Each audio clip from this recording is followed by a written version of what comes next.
Assalamualaikum warahmatullahi wabarakatuh. Balik lagi di channel YouTube Akidah dan Filsafat Islam. Dalam kesempatan kali ini aku pengen ngajak teman-teman berdiskusi bagaimana sih Islam memandang tentang toleransi. Sebelum kita masuk ke pembahasannya, boleh dong aku minta teman-teman untuk klik tombol subscribe di bawah ini. Terus teman-teman nyalain lonceng notifikasinya biar teman-teman tahu kalau ada video baru dari channel YouTube ini. Teman-teman juga bisa klik tombol like, terus komen dan share video ini biar makin banyak yang tahu bagaimana sih pandangan Islam tentang toleransi. Selanjutnya kita masuk ke pembahasan.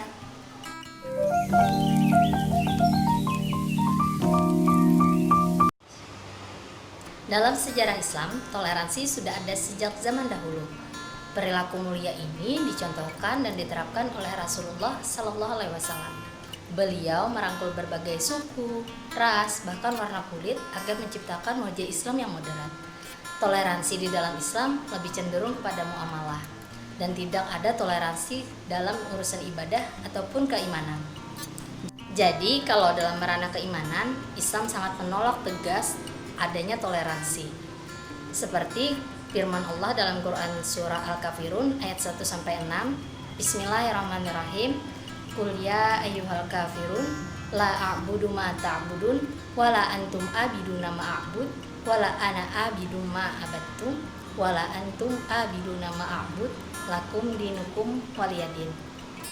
Yang artinya, katakanlah wahai orang kafir, aku tidak akan menyembah apa yang kamu sembah, dan kamu bukan penyembah Tuhan yang aku sembah, dan aku tidak pernah menjadi penyembah apa yang kamu sembah, dan kamu tidak pernah pula menjadi penyembah Tuhan yang aku sembah. Untukmu agamamu dan untukku agamaku. Kalau kita simpulkan, di dalam Quran surah Al-Kafirun tadi terdapat penegasan bahwa tidak ada Tuhan selain Allah yang boleh disembah atau patut disembah. Kemudian juga ada penolakan untuk memperpadukan keimanan atau peribadatan. Jadi kalau Islam ya Islam, agama lain ya agama lain, tidak boleh disatukan. Di dalam Quran surah Al-Kafirun juga ada ajakan untuk melaksanakan ibadah masing-masing, kepercayaan masing-masing tanpa saling mengganggu. Di dalam Quran surah Al-Kafirun juga terdapat penyembuh terhadap kemusyrikan karena di sana terdapat penegasan bahwa tidak ada toleransi di dalam peribadatan atau keimanan. Selain terdapat dalam Quran surah Al-Kafirun ayat 1-6, Allah Subhanahu wa Ta'ala juga berfirman dalam Quran surah Al-Kahfi ayat 29 yang berbunyi, Bismillahirrahmanirrahim. Wa qulil haqqu mir rabbikum faman syaa'a falyu'min wa man syaa'a falyakfur. Inna a'tadna liz-zalimina naran ahata bihim suradiquha. Wa iyastagisu yughasu bima'in kalmuhli yashwil wujuh. Bi'sa syarabu wa sa'at murtafaqah.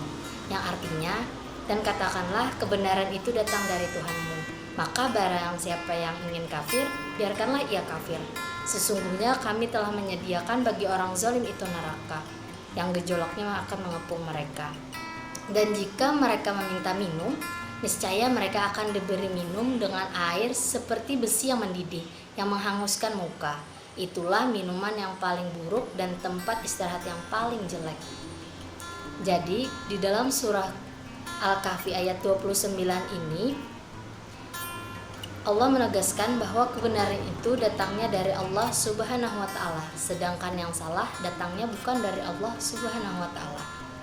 Manusia baik sebagai makhluk individu maupun kelompok memiliki kebebasan untuk menentukan pilihan terhadap agama yang akan dianutnya. Manusia yang memilih agama yang salah, yakni agama yang tidak berasal dari Allah Subhanahu wa Ta'ala dan mengandung unsur menyekutukan Allah, dianggap zalim, sedangkan balasan bagi orang yang zalim adalah neraka. Meskipun Allah Subhanahu wa Ta'ala menyatakan dengan tegas di dalam Al-Quran bahwa tidak ada toleransi dalam urusan peribadatan ataupun keimanan, hal tersebut bukan berarti Islam sama sekali tidak mengajarkan toleransi kepada umatnya. Di dalam Islam, toleransi lebih diajarkan kepada ranah muamalah atau ranah sosial. Seperti jika kita bertetangga dengan non-muslim, maka kita disarankan untuk tidak saling mengejek atau menghina kepercayaan yang dianut. Kemudian juga kita sedikit-sedikit tampilkan ajaran Islam tentang keindahan saling berbagi, saling menolong, ramah, suka kebersihan, dan lain-lain. Jika setelah kita menampilkan keindahan tersebut mereka tetap tidak tertarik dengan Islam, maka kita tidak boleh memaksa mereka untuk mengikuti kepercayaan yang kita yakini. Dan jika tetangga kita yang non-muslim misalnya mengadakan acara seperti hajatan pernikahan atau acara lainnya yang tidak tentang keagamaan ya, maka di dalam Islam kita disarankan untuk menghadiri undangan mereka. Untuk apa? Untuk menghargai tetangga kita walaupun mereka non-muslim.